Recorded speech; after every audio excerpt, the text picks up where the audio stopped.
Hey humans, how's it going? Susan Ruth here. Thanks for listening to another episode of Hey Human Podcast. This is episode 406 and my guest is Michael McBay. Mike has quite a story. His childhood was intense, to say the least. Academic parents, an overbearing father, abuse, and the PTSD and problems that arose from that. A frequent house guest was Dr. Martin Luther King Jr. His father was a tutor for Dr. King, and that was a really interesting part of the story. Mike went on to have a career in medicine, but it was cut short by his addiction stemming from a lot of the trauma he suffered as a kid. He learned how to center his mind and self through karate and is still a practitioner of that to this day. He is sober. He has been for over a decade. He's a bassist, a musician, a founder. I shouldn't say bassist and musician. Every bassist just rolled their eyes. He's a bassist. His musicianship has had him in many bands, and more specifically today, he is one of the founders of Circle the Earth. And I'm going to play a little bit of their music for you so you can hear Circle the Earth. Is that a train derailing? Recognize the coat she's wearing. It once belonged to a girl I loved, and now the dirt is falling and it comes without a warning. It's raining down from the stars above, but they just burn out pieces. Ran out of faith and reason. I wanna keep some bleeding, had enough. Ooh, another call from Atlanta. I fight the urge to answer, cause it's always bad news. I'm a maniac on mute. A maniac on mute. A little pill is keeping me alive. Make me feel like everything's alright, but I can't fight the truth. Still a maniac on mute. Try to straighten out a jagged line. To feel everything, I just feel fine. A maniac on. I used to revel in the pain, stay in bed 8 days straight, kinda missing this the way that tastes. When I'm looking in the mirror, wanna smash it with a hammer, cause she's smiling and I can't relate. Ooh, another call from Atlanta. I fight the urge to answer, cause I'm in a great frosty mood. I'm a maniac on mute. A maniac on mute. A little pill is keeping me alive. Make me feel like everything's alright, but I can't fight the truth. Still a maniac on mute. Try to straighten out a jagged line. To feel everything, I just feel fine. A maniac on. I don't feel anything and I hate the way that feels.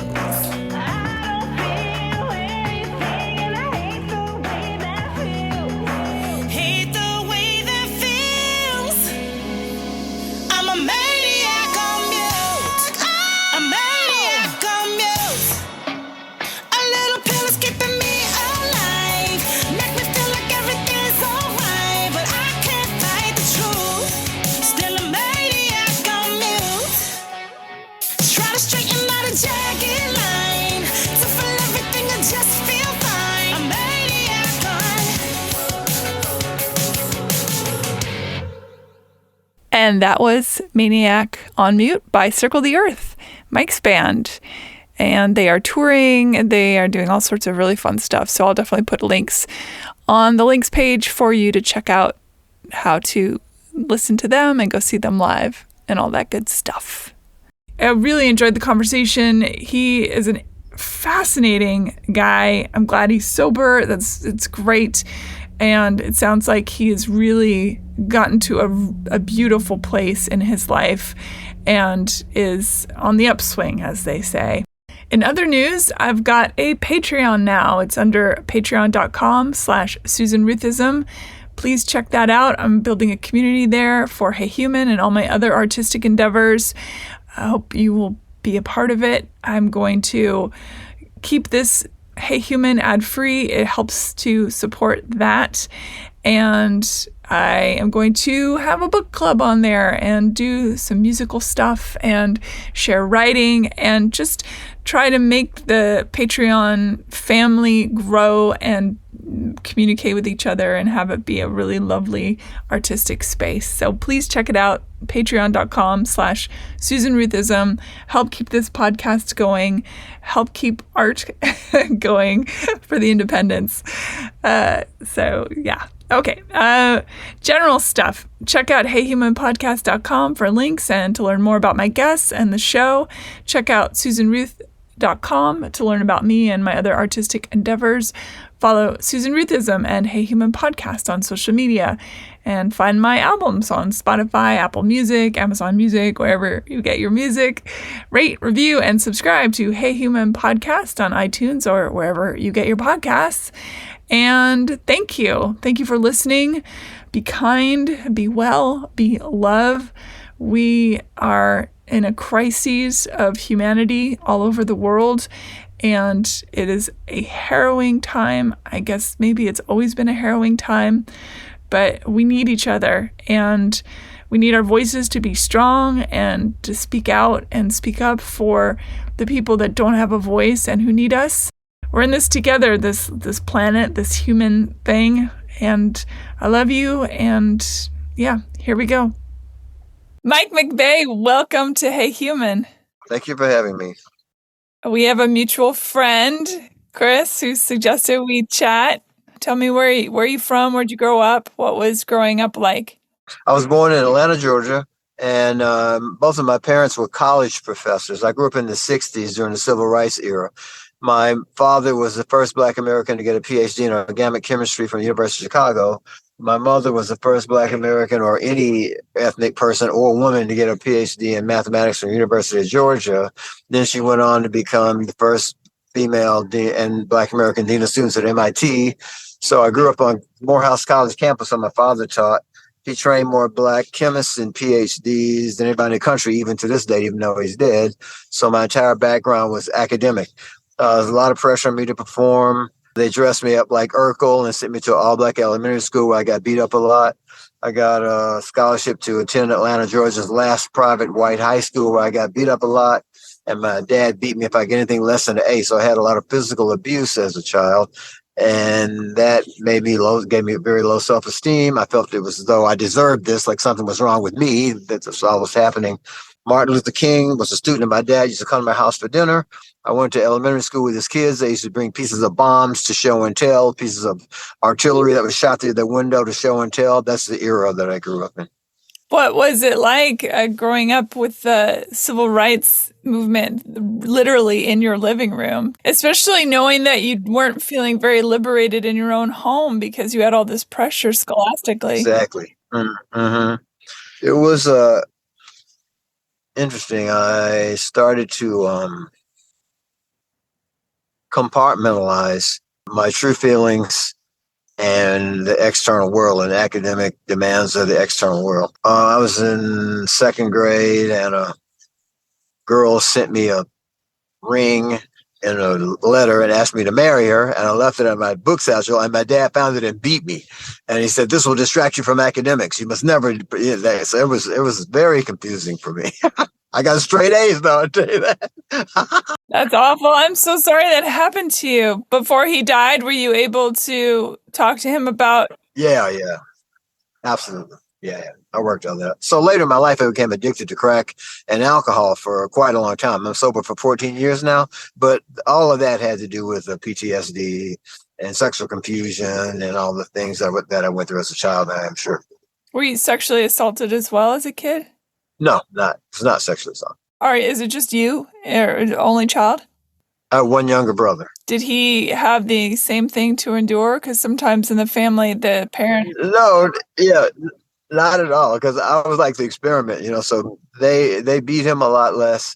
And he was a lot more normal than me. I was pretty wild, and he was a lot more normal. So by the time he went to the same exclusive white high school that I went to, but I already integrated it. So the opposition to him was much less. And I went to the high school, and he started there in elementary school. So it was, those people had not learned the ferocity of prejudice to the extent that the high school students had already. So he didn't face anywhere near the backlash that I did. Have you ever seen the show Fresh Prince of Bel-Air? Yes. Okay, I'm Fresh Prince and he's Carlton. It's exactly like that. Okay. That's a good reference point. Did you have a sense of justice as a kid, especially since you were being beaten? Did you speak out for justice as a child, or were you traumatized to the point where you were quiet?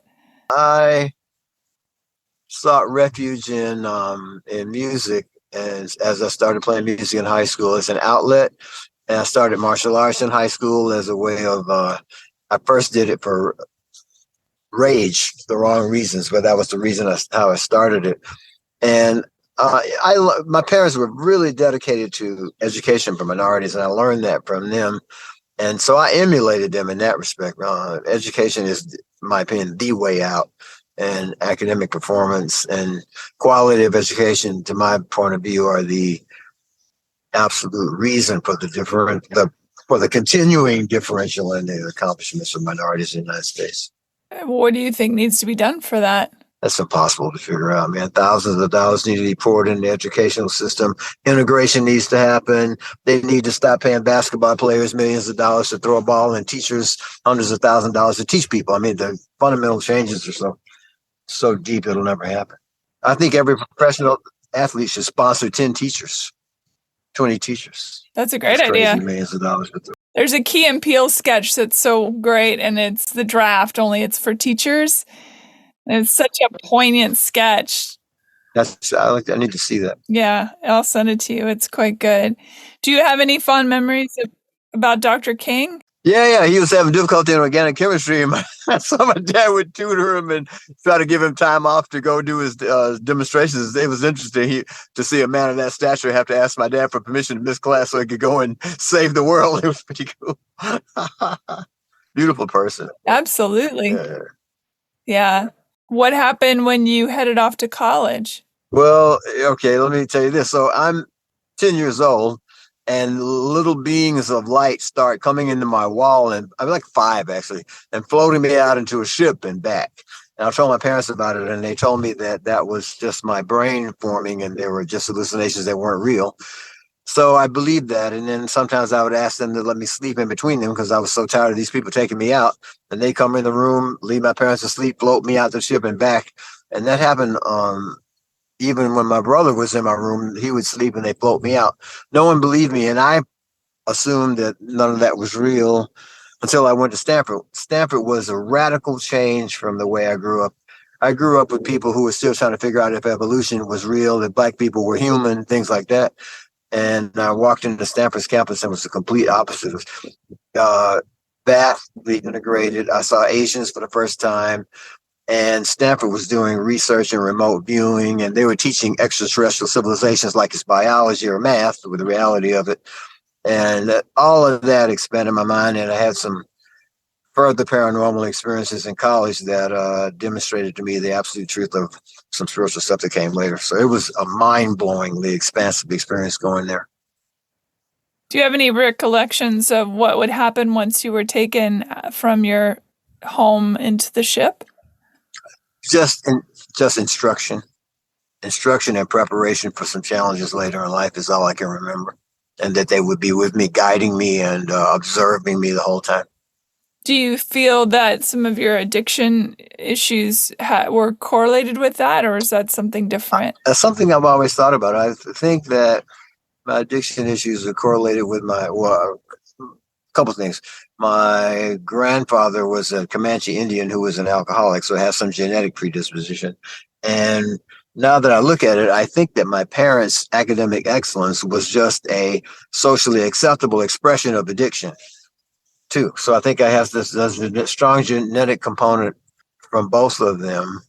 Actually, when I took care of my mom later, she smoked obsessively. I never seen her smoke during her regular life, but when I took care of her in dementia, she smoked excessively. So I think there's a genetic contribution. There is a psychiatric contribution from the abuse that I had, and some of the pressures of the emergency room residency I went in when I was in med school at King also contributed to it. and just rebellion and wanting to experience the things of childhood and adolescence I didn't get to experience, and a strong component really of spiritual seeking, just in the wrong direction.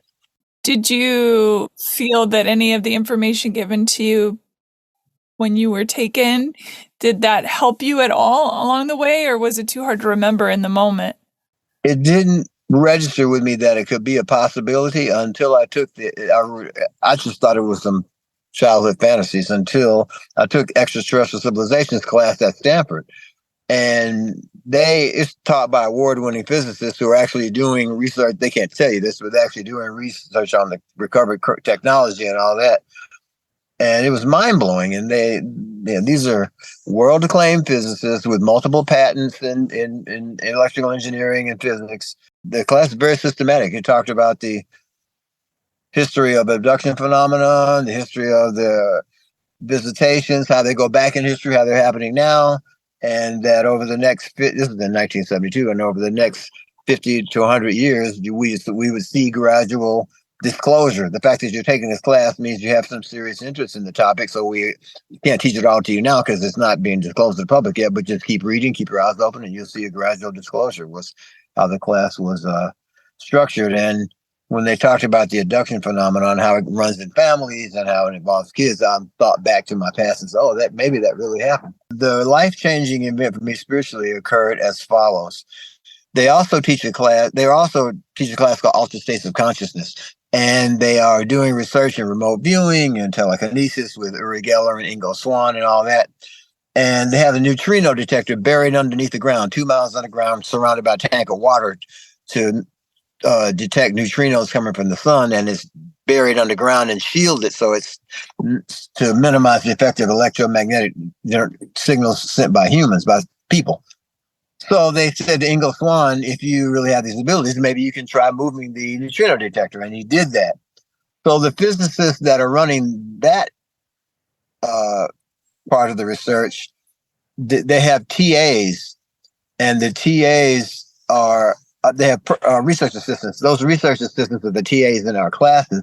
So they're leaking to us as undergraduates what's really happening in the research. So the campus is abuzz about how this man moved the neutrino detector. And so the government poured a couple $1 million of funding into the Stanford Research Institute, and they generate that research forward. Okay, so get to the point. My very best friend, his name is Fred. He is super brilliant, white guy, eventually became director of the family practice wing of Mayo Clinic. He's taking Altered States of Consciousness class, and I'm taking extraterrestrial civilizations class, and we always talk about all the crazy stuff we hear. And my sophomore year, he goes to study at Stanford in England for the summer. I stay at Stanford to do karate and work in the psych department. And one night I have this dream. And here we go. In this dream, I'm in a vapor form. I emerge from the ground. I see blades of grass, and they're like trees. And as I assume human height, grass comes underneath me. I see the tire tracks of treads of a car as I assume human form next to the car. I look around. There is nighttime. I see a house with lights on. The moon is out. The stars are out. The wind is blowing. I go into the house. Inside the house is a party. I look around in the party. I see a girl staring at me intently. I haven't met in my life yet. I turn to the left, and there's Fred in the bedroom. And I'm like, what are you doing in my dream? And he said, I think I'm asleep in England having a dream, and you are probably asleep at Stanford. We're having a shared dream experience. And I said, this is not possible. I'm just having a vivid dream, and you're in it. He goes, no, I think this is what they talk about in the Altered States of Consciousness class, astral travel. I'm like, no, this is just a dream. He goes, wherever we are, reality is controlled by the mind. He waves his hand, the stars disappear, the ceiling disappears, the stars come out. He waves his hand and makes the ceiling reappear. He says, you try it. I'm like, okay, I'll try it. 6, 7, 8 times, 13, 14 time, I get the ceiling to disappear, stars come out. And he says, look here. He opens the chest of drawers in the bedroom. Inside are tiny little people walking around, getting in and out of bunk beds. I'm like, that's really weird. He goes, yeah. He says, when I wake up, I'm going to write you a letter about this dream because there's no internet in those days. I'm like, you can't write me a letter about this dream. It's just a dream I'm having. He says, I promise I'll write the letter. I'm like, okay, fine. We shake hands. A vertical whirlpool appears. His hand slips off in the whirlpool. My dream goes on with music and all this kind of shit. And 2 weeks later, because in those days, I get a letter from him with pictures of the house, pictures of the ceiling, pictures of the stars, pictures of the bunk beds, the whirlpool. Did you have this dream? And that changed my life. When that happened to me, I realized that probably the extraterrestrials are real. Probably all this shit they're teaching me is absolutely true, and I better figure it out. And it's just something that science has not taught me yet. It doesn't have to be anything scary, although I was frightened. I just spent the rest of my time trying to figure that out. It didn't stop me from doing drugs, but it did lead me to a spiritual teacher, to some wonderful spiritual experiences that formed the foundation for my recovery later in life. When I was in high school in 9th grade, my best friend Diana and I practiced every day after school we would take a nap and we would try to get into each other's dreams. Wow. And we practiced every single night because we had read about it in books. Mm-hmm. And it worked once. That's amazing. We did it. We worked once and we both woke up from the dream. We're like, oh my God, we did it. It was so cool. Beautiful. And you both remembered it when you woke up? Oh, yeah. Yeah. Amazing, dude. Yeah, I'm so happy to hear that from somebody. Yeah, it was really cool. So I do believe in that kind of thing. Have you been visited as an adult? I don't have any. Here's the deal. After childhood, I started to astral project into the atmosphere, and they would, during dreams, and they would meet me in a ship and tell me that from now on out, the experiences would be in the dream state and I would be observed. There wouldn't be any more physical visitation. So as an adult, no more. Does that bum you out, or are you okay with that? No, I've had about as much as I can handle. I don't know if I'd be ready for that in the adult state. How old were you when you started using? I've been sober 14 years. So I stopped when I was 55. I used for like 25 years. So around 35, 33, around there. And that was a response of internalized PTSD? Yeah, that and sexual confusion. And I was in a really high intensity neurosurgical trauma rotation at Martin Luther King Hospital. It was a level 1 trauma center. And I was seeing a lot of blood, a lot of death, a lot of pressure. And when I just was smoking crack to study. But the immediate relief it gave me from the pressures of work led me into addiction over about a 6-month period. Had you want to be a doctor? Was neurosurgery something you were interested in? It was just a rotation I had to take as an emergency room training. And when did things start to fall apart? Oh, dude, I'm strong. I laugh. You on one hand, they started to fall apart in 6 months when I stopped going to residency, but I had my license already, so I just went out and moonlighted and got high. I lasted a good 20 years before I came to the attention of the medical board because I was, well, that's not true. I came to the attention of the medical board within 3 or 4 years, but I survived and kept getting high and dodging bullets for 20 years. Wow. How did you manage that? We're really creative. Using my creativity in the wrong way. And you mentioned sexual confusion. What does that mean? I'm bisexual, and coming to grips with the homosexual part was really tough because I grew up in Georgia, and those days it was really tough. Mm-hmm. And also, my understanding is in the Black culture, also homosexuality is a big no-no. Uh-huh. Yeah, definitely. Mm-hmm. Yeah, definitely. But do you feel more centered in that now? Absolutely, yeah. I'm in Los Angeles now, so it's a whole lot easier. Yeah, definitely. Yeah. Let's talk about karate. What got you into that? Started karate in high school because a white chick I had a crush on started the class. But once I started taking it, it was a way for me to express the rage from all the physical abuse I've been having. And when I got to Stanford, I lucked into a class that was taught by a Japanese master who was also had grips with the philosophical and the spiritual aspects of it, not just a karate teacher. So after the 3rd month, he pulled me to the side and he said, he's Japanese, right? He says, I can't teach you anymore. I'm like, why? I come all the time. I train extra. I could work on the bag. Why you? And he said, I'm not from this country. He said, but from what I can see, you just need to get a gun and shoot some white people and get her over with. Oh my God. So he saw your rage. Yeah. So he said, I can't teach you. I can't promote this. You have to take a month off at least and read these books. And he gave me some Buddhist books and some spiritual shit. And I came back and said, please teach me again. I'll change. And he did. And he was like a second father to me. I really embraced the Asian philosophy. That sounds racist, but but the philosophy of, ethics and morality and spirituality and how it's an expression of love, not trying to hurt people. And anyway, it really helped me. It's a defensive art, not an offensive art, correct? Yeah, exactly. Yeah, exactly.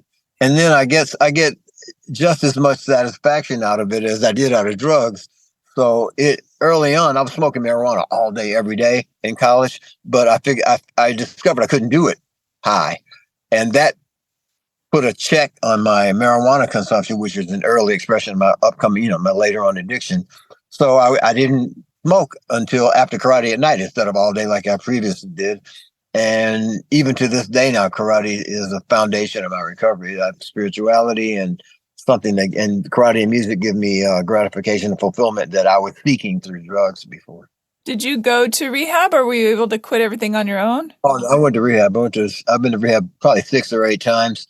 But the last time the court put me into 6 months of mandatory inpatient treatment, and that got through to me, and I never went back. I embraced the program and let go of my ego after that.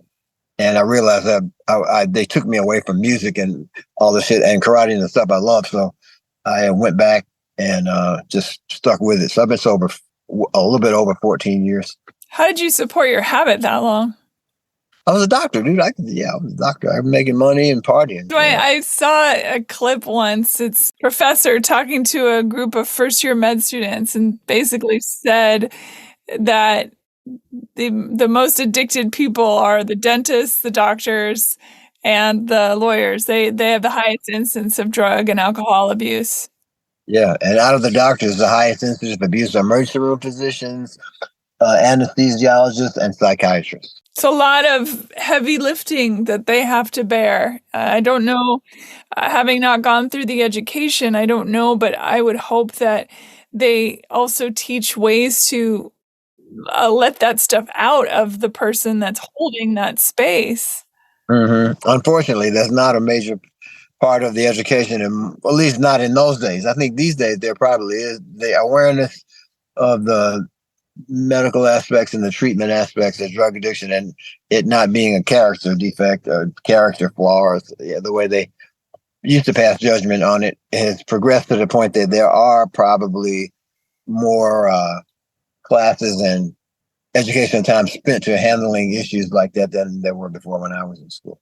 Did you lose your license over all of this? Oh, definitely. I surrendered it. I surrendered it once, got it back, surrendered it again, and now I got to try to get it back again now.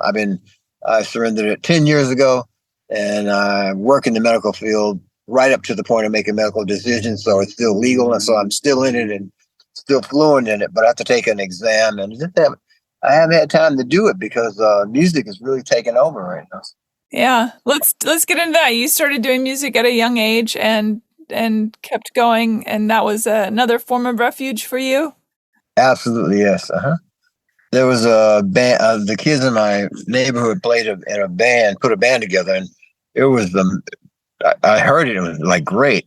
And my parents, I took a couple of piano lessons, but they wouldn't support me doing music, so I had to figure out what could I teach myself that'd be the easiest. So bass had 4 strings. I figured that'd be the easiest, so I got my mom to get me bass. Played in a high school band, and when I got to college, I met a black guy who was like incredible. The college was amazing. This guy his name is John Ivey. He's a federal judge now. He had scholarship in acting, a scholarship in music, a scholarship in academics. This kind of guy, right? He's the keyboard virtue, also incredible. He could play. He was like Jimi Hendrix on keyboards. And I met him, and we started playing the band. And he just taught me how to run a band and how to arrange songs, how to write songs, how to rehearse, all the stuff I had no idea about. And we actually pursued music in Los Angeles for 20 years in a progressive rock band called Talisman. And I learned everything about how to do a band from him. And then eventually he went back to law school and became a federal judge now. But I learned everything from him. And when did you get into Circle the Earth? Are you one of the founders? I'm the founder of Circle the Earth. Yes, I've been playing music originally in Los Angeles since 1976 when I got here. I had a band called Talisman for 20 years. Then I met a guy named Phil Van Hake on guitar, and we switched to commercial rock. That band was called Icebreaker. I discovered Eric Singer, the drummer for Kiss now, when he first got into Los Angeles from Ohio. We played together for a year or so before we went on to Lita Ford and David Bowie and finally in the Kiss. And I played with Chris Poland, the guitar player who was eventually ended up in Megadeth. Oh, wow. So I've run across some future stars back in those days. And then I stopped and got into drugs for a while. And I met a girl named Candace Aragon, who was a pop rock singer-songwriter, put together a band behind her. She took off, and that band just told me just get another single. We'll keep going. That became, I put Icebreaker together again, and then that changed into Soul Rising, and then that changed into Circle of the Earth. I found the Circle of the Earth currently has been together in its current lineup 2 or 3 years, but I've been with the drummer Sandro Feliciano, who toured the world with Tina Marie and Lauryn Hill. I've been with him 14 years. Next person was lead singer Kadia, who sang with Prince and Imagine Dragons, and after that was Sandy, Chinese keyboardist who played with a lot of famous Chinese artists. I don't know who they are. And finally, Kazuki Tokaji, the guitar virtuoso. I've been with him for 2 or 3 years, and that's the current lineup. At this point, as of yesterday, we're changing lead singers, but that's the lineup that people know. Yeah. All right. And what else are you up to? What are you doing? How do you stay focused? How do you channel your spirituality into your daily life?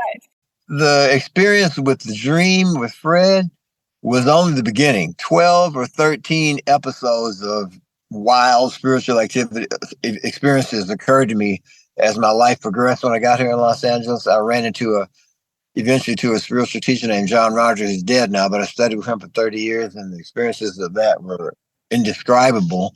And so I do everything to the best of my ability from a spiritual point of view now. I work full-time in a medical office as a medical quality assurance officer, where I make sure the charts are up to date and the billing is correct and the medical information supports the billing is done and all that. So I'm intimately involved in practice of medicine, although I'm not practicing as a physician legally or illegally. I'm not, I'm just doing. And I also do karate every single day. I've been practicing karate every day for a long time in my life, but absolutely every day for the last 14 years of my sobriety.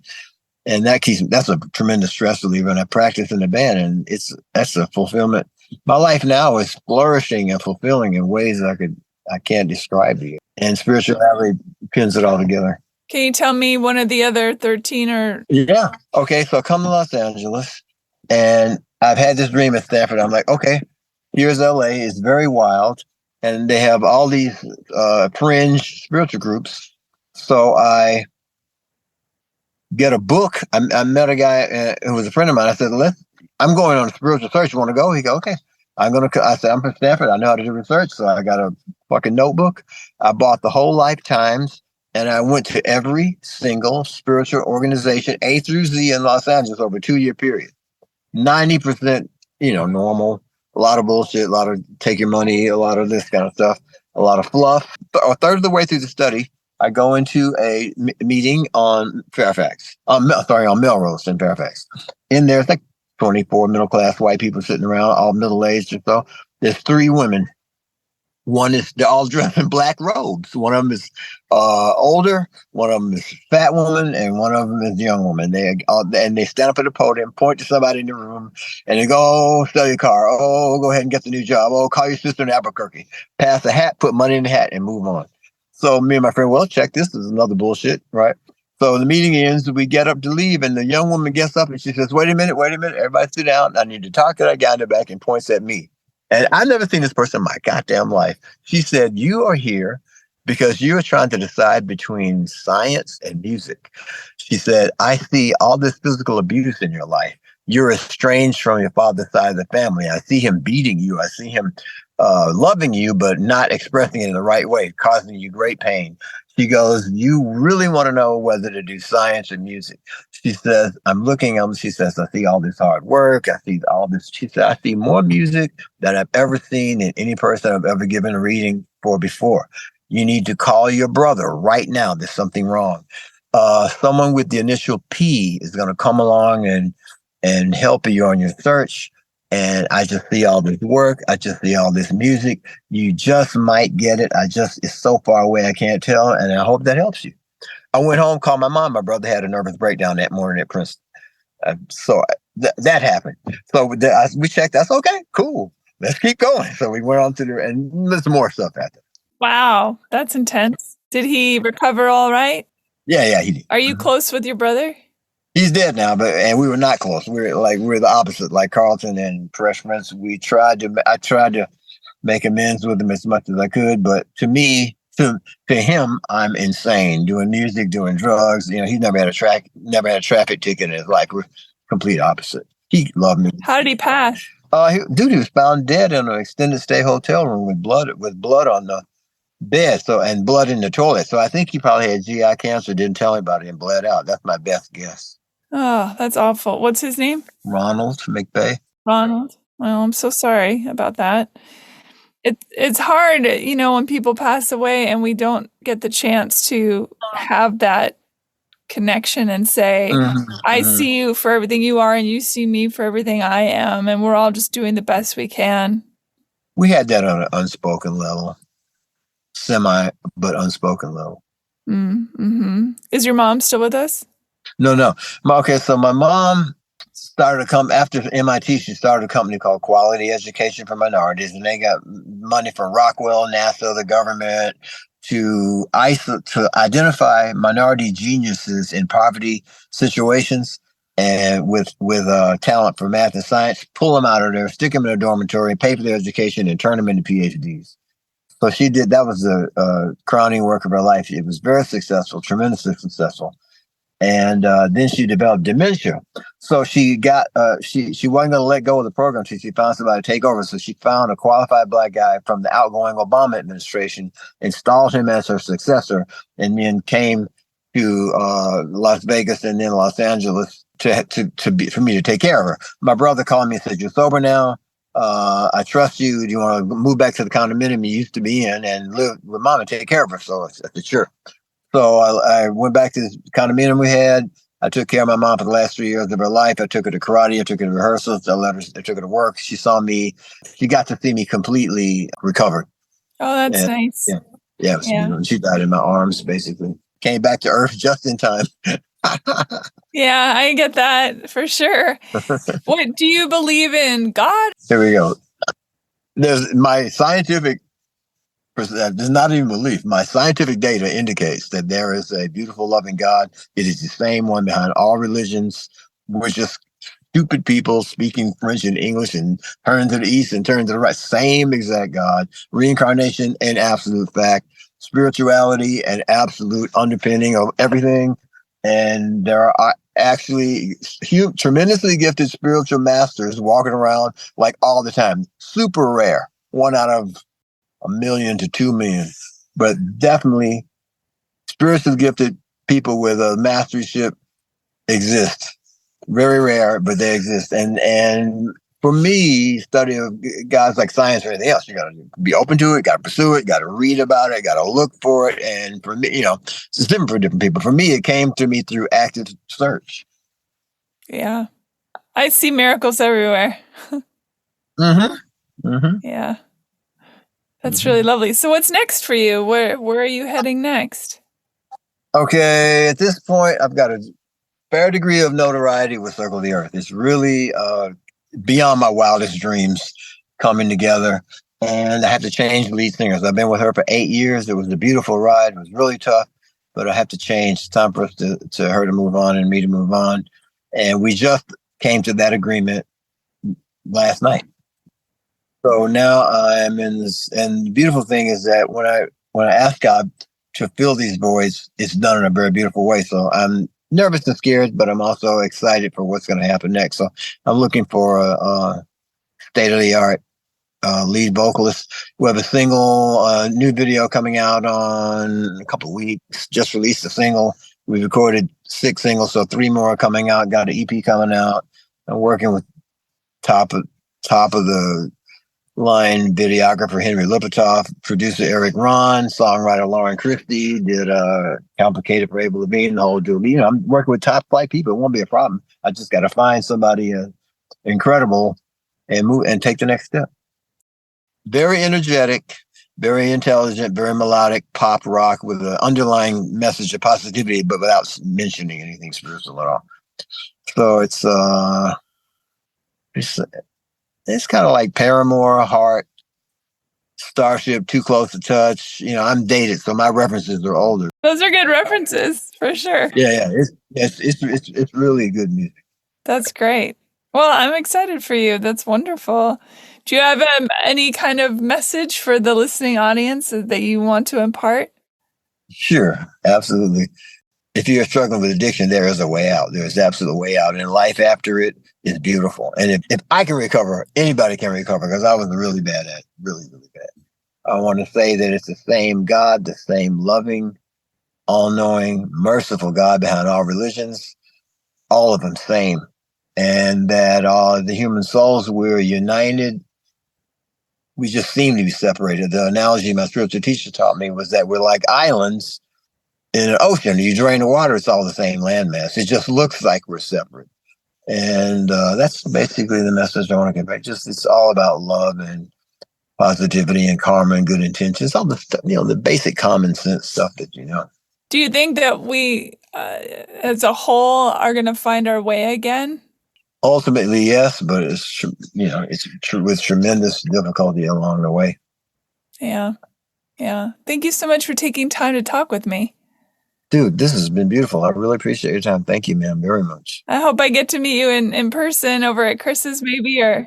Oh, yeah. You're in Santa Monica? Yeah, sure. I'm going to train in Santa Monica at 6 o'clock tonight. You train here? Yeah, I go to 2 karate schools. One is called Abi Roka on Pico and Robertson. I do that Monday through Thursday for sparring. And then I do technical and cardio at JKA Santa Monica on Wilshire and 5th Street. Oh, let me know. We'll grab coffee or something. Oh, I'd love to. Okay, sure. Cool. Thank you for listening, everybody. Bye. Okay. Thank you. Rate, review, and subscribe to Hey Human Podcast on iTunes, Spotify, iHeart, wherever you get your podcasts. Thanks. Bye.